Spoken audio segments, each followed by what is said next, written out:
I'm Ollie Mammon, Oliver Mammon. I make CBD products for a living. I host a CBD cannabis radio show. I have a CBD company called Taylor Mammon.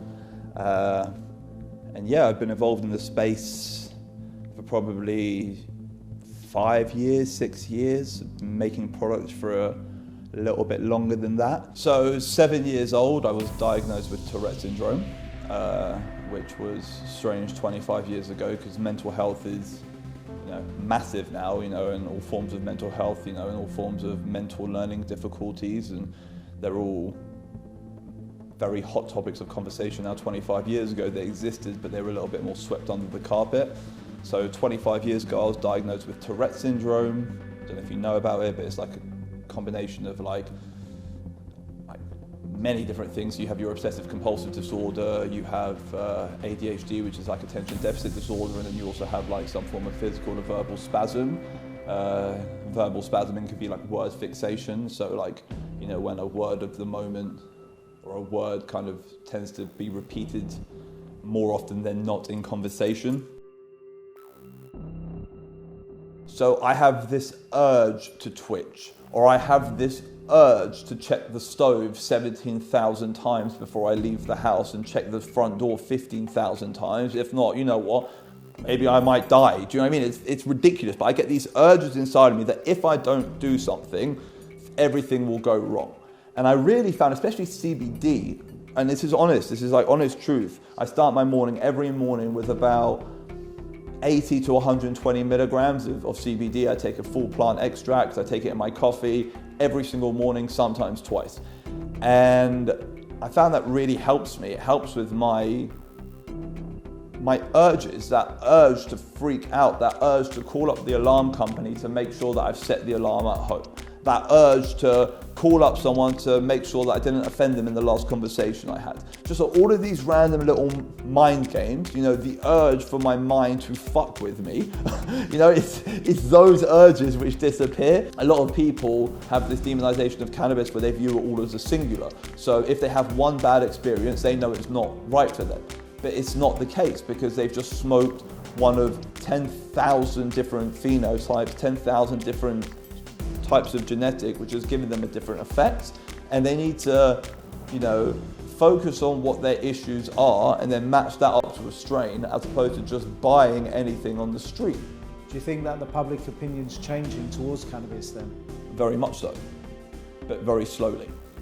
Very much so it's changing, because if you had told me that 10 years ago my grandma would be taking CBD drops, which are a cannabis oil, I would have told you you're mental. Do you know what I mean? When me and Nate first started in this business, we both got branded drug dealers by our greater family. My mum still gets crap from my family in France about the fact that I'm a drug dealer. It's mental, and CBD is available everywhere, in every shop, but I'm still a cannabis dealer. It's crazy. It's really crazy. He has his cannabis factory. I've got my lab, but I've got my cannabis factory. It's crazy, because that's unfortunately, 100 years of demonization, 100 years of the world telling us that something we're doing is bad, when actually it's not. I feel like an individual should be able to go and find solace from their pain without fear of criminality. I feel like I should be able to consume my cannabis products that I make myself without fear of going to jail and without fear of, reprisal. I should be able to, if I'm having an anxiety attack, or if I'm having a really low day, if my brain's just not working right, I deserve to have my cure. Do you know what I mean? I deserve to have my help. Now, I don't believe anyone deserves to be imprisoned in a tomb of their own ailments, and I don't believe that anyone should be withheld the medication which they require to escape this tomb of their own ailments, especially when they've done nothing wrong. When unfortunately someone like myself has a curse of an ailment, it's not our fault. We haven't put this on ourselves. And if we could find help in any other way, we would go there. Trust me, no one wants to break the law to help themselves. If there was a way of helping yourself without breaking the law,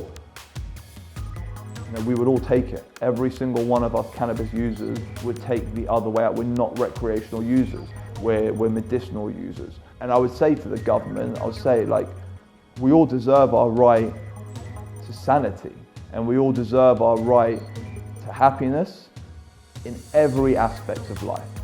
Whether it's inside or outside the world of pain, we all deserve it in regards to everything. Why should it be so different with cannabis? My name is Sam Cannon and I am the founder of Beyond Green. On the 2nd and 3rd of December this year, the UN will vote on the World Health Organization's recommendation on the rescheduling of cannabis. This is a mammoth moment in time. Please like, comment and share these videos so that the truth can be told and that the planet and everybody on it can benefit from this truly, truly incredible plant once again. Thank you.